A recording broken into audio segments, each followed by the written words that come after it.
유대인들에게는 독특한 사법 행정제도가 있습니다. 우리에게 산헤드린으로 잘 알려진 기관입니다. 이는 모세가 광야에서 세웠던 70명의 장로에 기원한 것으로 여겨집니다.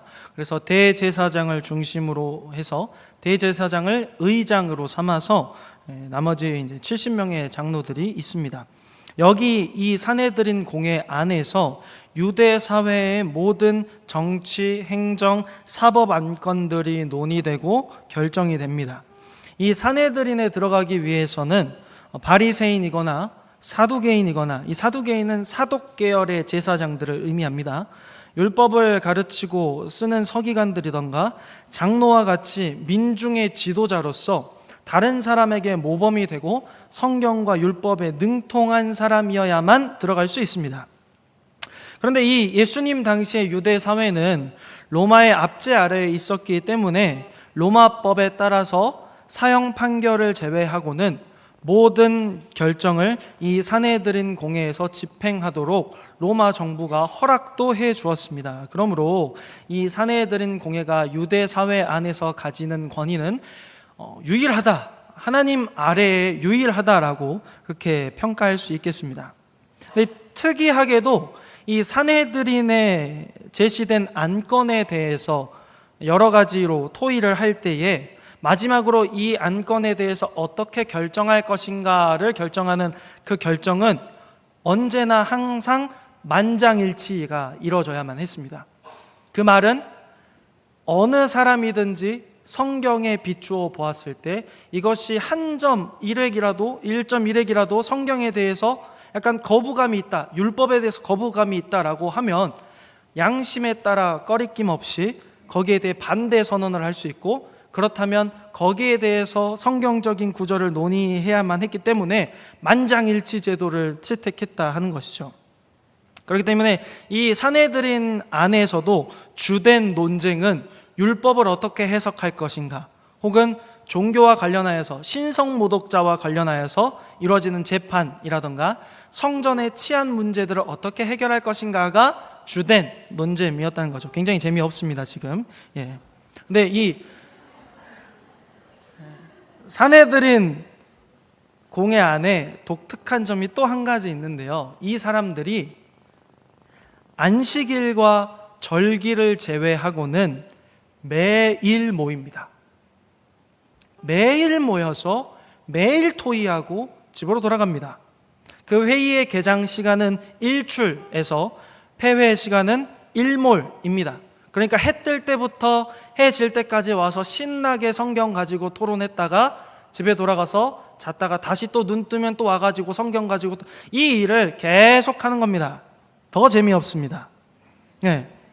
근데 이 오늘 우리가 함께 읽었던 요한복음 3장의 산헤드린 회원 자격으로서 이제 막 폐회한 후 예수님을 찾아온 한 사람의 이야기를 요한복음 3장은 기록하고 있습니다. 그의 이름이 무엇입니까? 바로 니고데모입니다. 니고데모라는 이름의 뜻은 민중의 지도자라는 뜻입니다. 이 지도자를 뜻하는 니코스와 민중을 뜻하는 테모스가 합쳐져서 니코스테무스, 그래서 니고데모라고 말하는 것입니다. 누가 지은 이름인지는 몰라도 이 니고데모는 이 이름 그대로 산헤드린 의원, 곧 유대 민중의 지도자가 되었다는 것이죠. 그러니까 누가 이 아이의 이름을 니고데모, 민중의 지도자라고 지어줬는데 이 아이가 정말 커서 산헤드린 공회 회원이 되어서 민중의 지도자가 되었다는 것이죠. 자, 그런데 이 니고데모가 속해 있는 당시의 산헤드린 안에서 가장 주된 논점은 무엇일까요? 가장 그 산헤드린 공회 안에서 요즘으로 말하면 핫한 이슈, 우리 성도님들 세대로 말하면 뜨거운 감자. 그 뜨거운 감자는 어떤 내용이었을까요? 바로 지금 이 유대 사회 안에서 세례 요한이라는 한 청년과 더불어, 제사장 가문의 한 청년과 더불어 나사렛 촌동네 출신의 예수라고 하는 청년이 가장 주된 논의점이었을 겁니다. 산헤드린 공회 안에서 언제나 심심치 않게 그런데 나사렛 출신 예수라는 청년이 이런 일들을 행했다더라. 그런 얘기를 심심치 않게 주고받았을 것이라는 것이죠. 이 예수님의 이야기가 계속해서 산헤드린 공회 안에 맴돕니다. 계속해서 논의도 되고 또 사적으로 또 의원들이 모여서 이야기할 때 그 예수에 대해서 어떻게 생각하는지 토의도 했을 겁니다. 그 예수라는 청년이 행한 일들을 들으면서 의견을 주고받았던 니고데모는 그 예수님의 이야기를 들을 때마다 예수님에 대한 정보가 쌓여갔을 겁니다. 그리고 그것이 쌓여갈 때마다 무언가 가슴 한켠에서 그 예수님을 향해서 어렴풋이 드는 마음이 있었을 겁니다. 그리고 이내 이 예수라는 청년에 굉장한 흥미도 생겼을 것 같습니다. 어쩌면 이 예수라는 청년이 지금 유대 사회에서 그 전에는 절대 볼 수 없었던 놀라운 일들을 일으키고 있는 이 예수라고 하는 청년이 어쩌면 내가 일평생 가지고 내 마음속에 담아두었던 한 질문에 대한 해답을 줄 수 있지 않을까라는 생각도 했을 것 같습니다. 산헤드린 회의 가운데 간혹 화두가 되는 예수님의 이야기를 들을 때마다, 그것을 계속 들어갈 때마다 니고데모가 그 예수님을 향한 마음을 품었는데 어느 날 그가 결단하게 되는 거죠. 이제 내가 도저히 못 참겠다. 오늘은 회의 끝나면 예수라는 청년이 있는 곳에 가서 내가 직접 만나봐야지.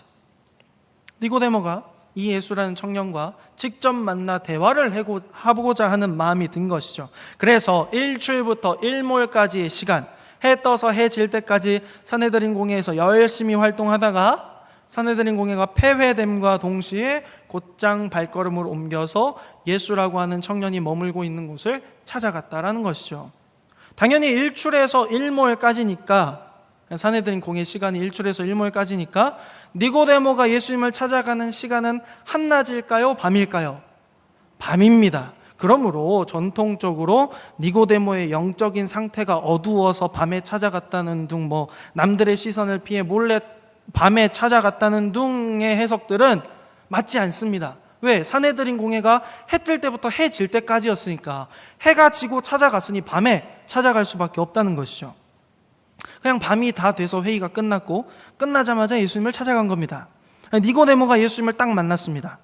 그리고 예수님을 만나자마자 하는 말이 있습니다. 예수님을 뭐라고 부를까요? 랍비여.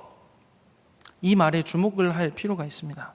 랍비라고 하는 뜻은 나의 선생님, 나의 주인님이라는 의미가 담겨져 있습니다. 랍비라고 불리기 위해서는 조건이 있는데요. 일단은 구약 성경에 능통해야 됩니다. 그리고 장로들의 전통인, 선생들의 전통인 탈무드에도 능통해야 합니다. 지금으로 따지면 물론 그 랍비에 비교할 수 없을 만큼 쉬운 과정이지만 목회학 석사를 거치고 이후에 학문적인 절차를 밟아서 철학 석사, 철학 박사를 거치는 과정이 필요하고 거기를 다 완료해야 자격을 주어주는 것처럼 이해하면 될 것 같습니다. 그러니까 하고 싶은 말은 랍비가 되려면 굉장히 쉽지 않은 과정들을 거쳐야 한다는 것이죠.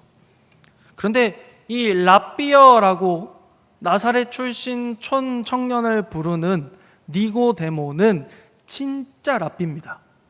산헤드린 회원이지 않습니까?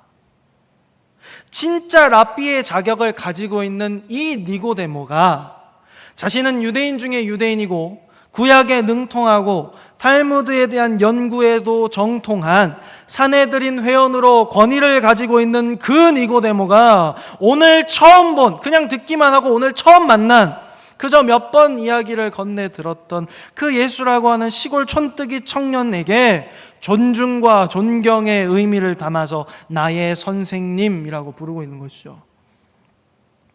그래서 니고데모가 예수님을 랍비어라고 부른 이후에 그의 말을 덧붙이는 것을 보겠습니다. 우리가 당신은 하나님께로 오신 선생인 줄 아나이다. 니고데모가 예수님을 랍비라고 부르는 이유가 드러납니다. 당신이 하나님께로부터 오신 선생인 줄을 알기 때문에 내가 당신을 선생으로 부릅니다. 나의 선생님. 모르긴 몰라도 이 니고데모가 지금껏 자기가 들어왔던 예수님의 이야기를 통해서 이 시골 촌뜨기 청년이 놀라운 일들을 일으키는 것이 어떤 다른 권위에서 온 것이 아닌 하나님께로부터 온 권위에 의해서 그 놀라운 기적과 표적을 보였다라는 것을 니고데모가 깨달았던 것 같습니다. 아니, 깨달아졌던 것 같습니다. 니고데모 또한 그래서 그 예수님이 일으키시고 다니시는 놀라운 기적과 표적들에 대하여서 이것이 하늘로부터 오는 권위라는 사실을 부정하지 않았다라는 것 또한 알 수 있는 것이죠. 그래서 니고데모가 계속 이렇게 이야기하지 않습니까? 하나님이 함께 하시지 아니하시면 당신이 행하시는 이 표적을 아무도 할 수 없습니다. 즉, 당신이 지금까지 행해 오셨던 그 모든 행동들과 기적들은 당신이 하나님의 사람이라는 확실한 표지가 됩니다. 하나님이 당신과 함께 하신다는 확실한 표지가 됩니다. 라고 말하고 있는 것이죠. 자, 이제 산헤드린 회원으로 예수님을 하나님의 사람으로 고백하는 니고데모에게 그렇게 당신은 하나님께로부터 오신 선생인 줄 내가 믿습니다. 당신을 일으키신 일이 하나님께로부터가 아니면 아무도 이것을 할 수 없습니다라고 고백했던 그 니고데모의 고백을 받으신 예수님이 어떻게 대답하는지를 한번 보십시오. 진실로 진실로 내게 이르노니 사람이 거듭나지 아니하면 하나님의 나라를 볼 수 없느니라. 여기서 진실로 진실로는 듣는 사람으로 하여금 주의를 환기시키는 강조의 표현입니다. 그러니까 잘 들으라는 거죠. 중요하니까 잘 들으라는 겁니다. 예수님께서 니고데모가 말했던 그 고백과는 문맥상 전혀 뜬금없는 말씀을 하시는 것 같습니다. 사람이 거듭나지 않으면 하나님의 나라를 볼 수 없다. 당신은 하나님의 사람입니다 라고 고백한 그 니고데모의 고백에 예수님은 사람이 거듭나지 않으면 하나님의 나라를 볼 수 없다 라고 대답하십니다. 왜 예수님은 이렇게 대답하셨을까요? 첫 번째, 니고데모의 그 고백 자체에 대한 대답으로 이해할 수 있습니다. 많은 사람들이 예수님이 하시는 일을 보았고 들었고 직접 경험했습니다. 그러나 그것들을 보고 듣고 경험한 사람들 중에서도 예수님을 따르는 사람들이 생겼는가 하면 예수님을 배척하고 오히려 그 기적을 경험해 놓고도 신성모독자라고 죽이려 드는 사람들도 있었습니다. 보지는 못했고 건너들은 사람들에게서도 동일한 반응이 일어납니다. 어떤 사람은 그 예수님의 이야기를 듣고 진정으로 예수님을 따르고자 하는가 하면 어떤 사람은 이거 되게 터무니없는 소리라고 배척했다라는 것이죠. 니고데모의 반응은 예수님의 이야기를 전해 듣고 예수님이 하나님의 사람이시다, 예수님의 그 일으키시는 일들의 권위가 하늘로부터 왔다, 하나님께로부터 왔다라는 것을 깨닫게 된 경우입니다. 그래서 니고데모가 그렇게 예수님이 하시는 일이 하나님께서 허락하신 일이고 하나님의 권위로 하시는 일이라는 것이 깨달아지게 된 그 과정들에 빗대어서 대답하시는 걸로 이해할 수 있다는 거죠. 니고데모야, 네가 그것을 깨달았느냐? 네가 거듭났기 때문에 하나님의 나라를 보는 것이다. 네가 거듭났기 때문에 내가 하나님의 나라를 위해서 왔다는 것을, 내가 하나님의 사람이라는 것을 네가 깨닫게 된 것이다 라는 것으로 이해할 수 있을 것 같습니다. 둘째, 우리가 요한복음 1장에서 살펴보았던 나다나엘의 경우를 생각해 보면 되겠습니다. 나다나엘이 자신의 친구를 통하여서 예수님을 만나러 가자라고 하는, 우리가 하나님의 아들 메시아를 만났다라고 고백했던 그 고백에 대한 반응으로서 야, 나사렛에서 무슨 선한 것이 나겠느냐라고 했던 그 나다나엘이 예수님을 처음에는 믿지 않았습니다. 그러다가 나다나엘이 예수님 앞에 나올 때 보라, 이스라엘 중에 참 진짜 이스라엘인이다 라고 말씀하시면서 나다나엘아, 내가 무화과 나무 아래에 있을 때 너를 보았다라고 말씀하셨을 때 그때를 기억해 본다면 나다나엘이 그 무화과 나무 아래에서 은밀하게 기도했던 그 기도의 내용을, 기도를 받으시기에 합당한 하나님이신 예수님께서 아시기 때문에 나다나엘에게 내가 너 무화과 나무 아래 있을 때 봤어 라고 말씀해서 나다나엘이 그 경험으로 아, 이분은 진짜 하나님의 아들이시구나라고 인정했던 것처럼 그 니고데모의 속을 꿰뚫어 보시고 지금 대답하시는 걸로 이해할 수 있겠다라는 것이죠. 즉 예수님이 지금 언급하시는 이 하나님 나라를 보는 것에 대하여서 니고데모는 아무에게도 말하지 않았을 겁니다. 자신이 율법을 가르치는 선생이고 학자고 율법을 가지고 논의하는 사람인데, 그런 사람이 정작 진짜 중요한 어떻게 하면 하나님 나라에 들어갈 수 있는가에 대한 명확한 해답을 가지고 있지 못했다는 것이죠. 누구에게 부끄러워서 말하지도 못했을 겁니다. 내가 율법을 가르치는 사람인데, 근데 내가 하나님의 나라에 어떻게 들어갈 수 있는지를 모르네. 이거 말할 수도 없고, 그런 마음을 일평생 품어왔을 겁니다. 그 마음을 간절히 품고 나오는 니고데모의 모습을 딱 보시고 예수님께서 니고데모야, 너 하나님 나라 보고 싶구나. 너 하나님 나라 들어가고 싶구나. 하나님의 나라는 거듭나지 아니하면 그 누구도 볼 수 없고 들어갈 수 없어. 니고데모가 이미 질문을 하기도 전에 예수님이 시원하게 그 해답을 제시해 주시는 것이죠. 과연 이 예수님의 말씀을 들은 니고데모의 표정이 어땠을까요? 이어지는 니고데모의 말을 보면 두 번째 말씀드렸던 이유가 더 탁월한 것 같습니다. 예수님의 말씀이 니고데모는 도무지 이해가 되지 않았습니다. 그래서 그 예수님의 말씀을 듣고 곧장 재차 묻습니다. 사람이 늙으면 어떻게 거듭날 수 있습니까? 두 번째 모태에 들어갔다 나와야 합니까? 자, 우리는 이 니고데모의 말을 통해서 지금 니고데모가 간절히 원하는 바를 알 수 있습니다. 예수님은 사람이 거듭나지 아니하면, 위로부터 나지 않으면 하나님의 나라를 볼 수 없다라고 하십니다. 하나님의 나라를 본다라는 것은 그 나라에 들어간다라는 말과 동일한 말입니다. 그런데 그 예수님의 말씀에 니고데모는 지금 늙은 사람이, 그냥 사람 아니고 늙은 사람이 어떻게 다시 태어날 수 있느냐라고 묻습니다. 그럼 지금 이 니고데모는 사람이 거듭나지 않으면 하나님의 나라를 볼 수 없다라고 하시는 그 예수님의 말씀을 누구에게 적용시키고 있습니까? 자기에게 적용시키고 있습니다. 그러니 두 번째 이유가 맞다는 것을 더 중점에 둘 수 있는 것이죠. 늙은 자신이 하나님의 나라에 간절히 들어가고 싶은데 그 방법을 모릅니다. 그런데 예수님께서 사람이 거듭나지 않으면 하나님의 나라에 들어갈 수 없다라고 말씀하시니, 나는 늙었는데, 나는 지금 나이를 먹을 만큼 먹었는데, 근데 나는 하나님의 나라에 들어가고 싶은데, 그럼 내가 거듭나야 하는데, 늙어버린 나는 어떻게 거듭나야 되는 거지? 다시 여자의 자궁에 들어갔다 나와야 되나? 지금 그 생각으로 예수님께 묻고 있는 것이죠. 자, 이제 예수님께서 자신의 그 수업에 전 집중을 다 쏟아내서 반짝이는 눈으로 수업을 따라오는 그 최고의 학생에게 계속해서 하나님 나라에 갈 수 있는 특급 과외를 진행해 주십니다. 진실로 진실로 내게 이르노니 사람이 물과 성령으로 나지 아니하면 하나님의 나라에 들어갈 수 없느니라. 사람이 하나님의 나라에 들어가기 위해서, 거듭나기 위해서 예수님은 어떻게 해야 된다고 말씀하십니까?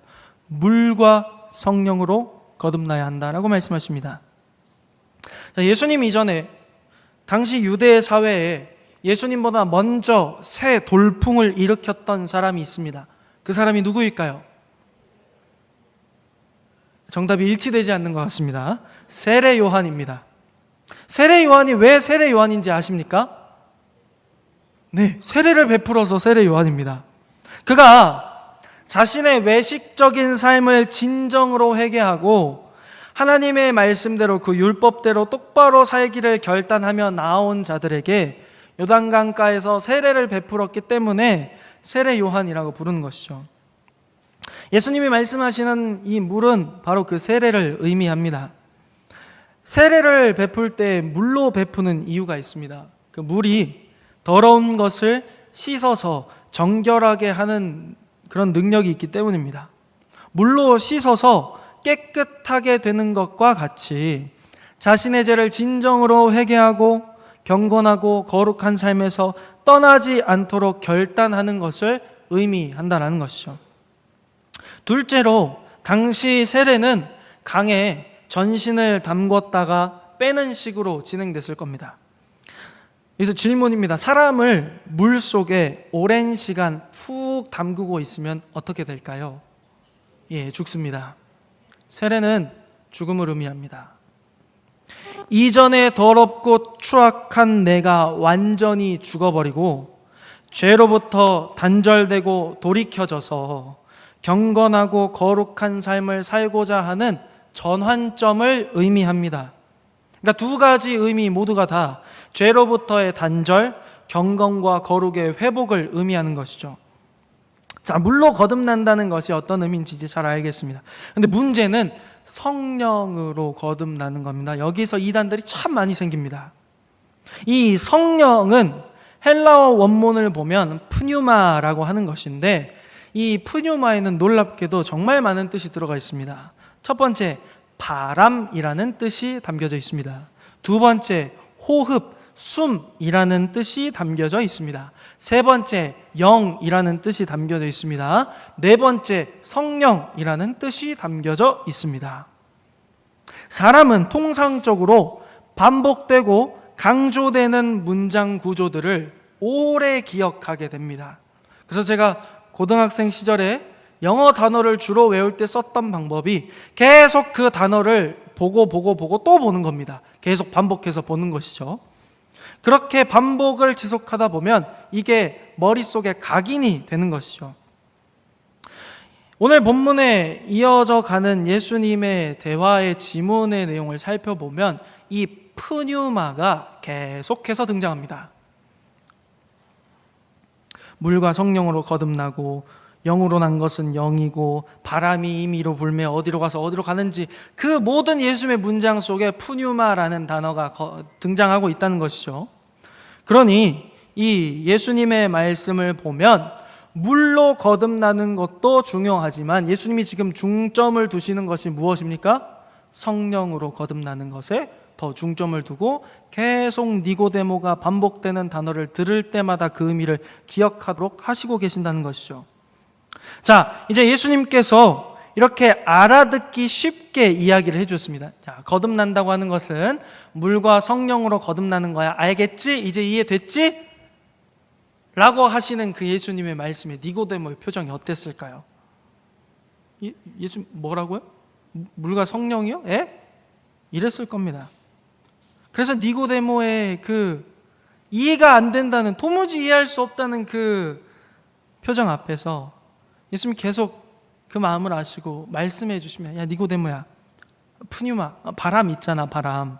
그 바람 소리는 들리는데 어디로 와서 어디로 가는지 우리가 모르잖아, 그치? 성령으로 난, 푸뉴마로 난 사람도 똑같아. 어떻게 성령으로 거듭나게 되는지 알지는 못하지만 바람의 그 소리를 들음으로써 바람이 있다는 것을 아는 것처럼 성령으로 난 사람도 반드시 그가 성령으로 거듭났다라는 표징이 있단다. 근데 어떻게 알 수 있는지 궁금하지? 그 내용을 다음 시간에 나누도록 하겠습니다. 오늘 본문의 말씀을 맺겠습니다. 니고데모는 들려오는 예수님의 소식들을 통해서 예수님이 하나님이 보내신, 하나님과 동행하는 하나님의 사람, 하나님의 선생이심을 깨닫게 되었습니다. 하나님이 보내시고 하나님과 동행하시니 예수님만이 하실 수 있는 일들을 보고 듣고 경험하게 되었고, 그 예수님만이 이스라엘의 참 선생이심을 믿어지게 되었습니다. 그래서 그는 오랫동안 자신이 율법을 연구해 오면서도 도무지 알 수 없었던, 장로들의 전통을 아무리 연구해봐도 도무지 해답을 구할 수 없었던, 어떻게 하면 사람이 하나님의 나라에 들어갈 수 있는가에 대한 질문을 가지고 예수님께 나왔다는 것이죠. 그리고 그렇게 그 하나님의 나라에 대해서 간절한 사모함이 있던 니고데모를 예수님은 기쁘게 맞아주셔서 그의 눈높이에 맞는 특급 과외를 진행해 주십니다. 물로 정결하게 되는 것, 즉 도덕적으로 죄로부터 돌이켜서 몸이 새로워지는 것도 필요하지만 그보다 더욱 중요한 것이 있는데, 성령으로 영혼이 새롭게 되는 것이 중요하다라는 것이죠. 몸과 영혼이 새롭게 거듭나게 되었을 때 비로소 그 사람은 하나님의 나라를 볼 수 있고 하나님의 나라에 들어갈 수 있으며, 거듭난 사람은 명확하게 그 사람이 거듭났다라고 하는 삶의 표징이 드러나게 된다라는 것이죠. 예수님은 바로 이런 하나님 나라의 비밀을 선포해 주시기 위해서, 가르쳐 주시기 위해서 이 땅 가운데에 오셨습니다. 하나님의 나라의 주인 되시는 분이 하나님 나라에 들어갈 자격이 없는 자들에게 그 하나님의 나라를 주시기 위해서 오셨습니다. 창세전부터 택하신 자들 중에 한 사람도 놓치지 않으시려고 물과 성령으로 그들을 거듭나게 하시고 하나님의 나라에 들어가게 하십니다. 이 일을 위해서 예수님은 우리가 온전히 알지 못하고 온전히 지킬 수 없는 율법을 온전히 순종하심으로 모든 의를 다 이루셨고, 그 의를 창세전부터 택한 우리에게 전가해 주셨습니다. 바로 죄 없으신 예수님께서 죄인의 몸을, 죄인의 형상을 입으시고 이 땅 가운데 오셔서 하나님 나라를 상속받지 못하는 우리들을 위하여서 자기의 몸을 찢기시고 모든 물과 피를 쏟으셔서 몸과 영혼이 새롭게 거듭나게 되는 길을 열어주신 것입니다. 사랑하는 성도 여러분, 물로만 거듭나는 것, 도덕적인 회개로 인한 돌이킴은 얼마 갈 수 없습니다. 작심삼일이라는 유명한 말이 있지 않습니까? 우리의 의지가 얼마나 박약한지를 잘 보여주는 말입니다.